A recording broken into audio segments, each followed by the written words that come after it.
सुप्रभात बच्चों, आप सभी बच्चों का विद्या निकेतन में बहुत बहुत स्वागत है और मैं हूं सुनीता श्रीवास्तव। चलिए बच्चों, आज हम अपने निबंध की कड़ी को आगे बढ़ाएंगे और आज का हमारा निबंध बहुत ही महत्वपूर्ण है।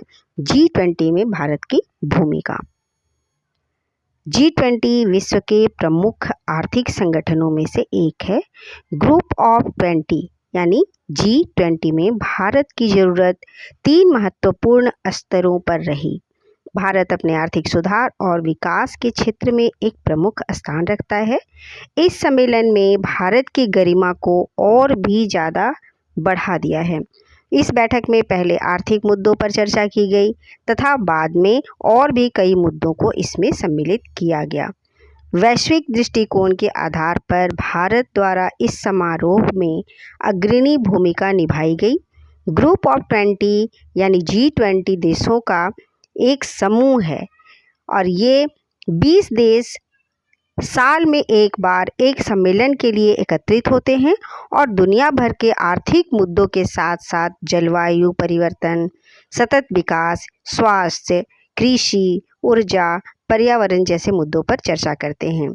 जो देश इस सम्मेलन की अध्यक्षता करता है उसका प्रमुख कार्य किसी विषय विशेष के प्रति सभी देशों के बीच आम सहमति बनाना होता है। वैश्विक स्तर पर दक्षिण एशिया का अगुवा देश भारत ही है।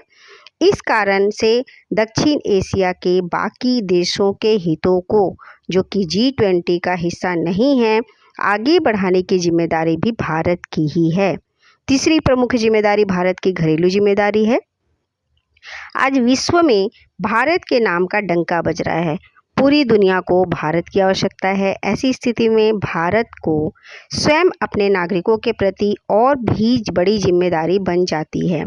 2 दिवसीय G20 शिखर सम्मेलन नई दिल्ली स्थित भारत मंडपम में 9 और 10 सितंबर 2023 को सफलतापूर्वक आयोजित किया गया था। अनेक देशों के राष्ट्राध्यक्ष और कई मेहमानों ने इसमें भाग लिया।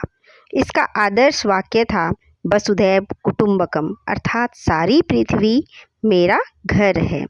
वैश्विक स्तर पर प्रेम व सद्भाव बढ़ाने की सीख इसके द्वारा प्राप्त होती है। G20 शिखर सम्मेलन का प्रमुख निष्कर्ष इन विषयों से संबंधित रहा। अफ्रीकी संघ को स्वीकृति, वैश्विक जैव ईंधन गठबंधन, भारत मध्य पूर्व यूरोप आर्थिक गलियारा, तीव्र वित्तीय समावेशन इत्यादि। G20 देशों ने वर्ष 2030 तक वैश्विक नवीकरणीय ऊर्जा क्षमता को 3 गुना करने की दिशा में काम करने का वादा किया। वैश्विक खाद्य सुरक्षा और पोषण के प्रति प्रतिबद्धता को भी बढ़ावा देने की बात की गई। प्रधानमंत्री श्री नरेंद्र मोदी जी ने ब्राज़ील के राष्ट्रपति लुइस इनासियो लुला दा सिल्वा को G20 अध्यक्षता का पारंपरिक उपहार सौंपा। उन्हें 1 दिसंबर 2023 को आधिकारिक तौर पर इसकी अध्यक्षता प्राप्त हो जाएगी। इसके पूर्व 16 नवंबर 2022 को G20 वाली शिखर सम्मेलन में मोदी जी को G20 की अध्यक्षता सौंपी गई थी। निष्कर्ष के तौर पर कहा जा सकता है कि विश्व के सभी देशों को विकास की ओर अग्रसर करने में एक बड़ी भूमिका G20 की है।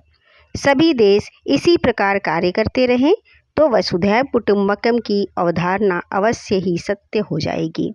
तो ये रहा हमारा G20 सम्मेलन के बारे में निबंध, जिसे आप अपनी नोटबुक में लिखें और इसे याद करें। धन्यवाद बच्चों, मिलते हैं अगले निबंध में और अगले वीडियो में। Thank you. Have a nice day.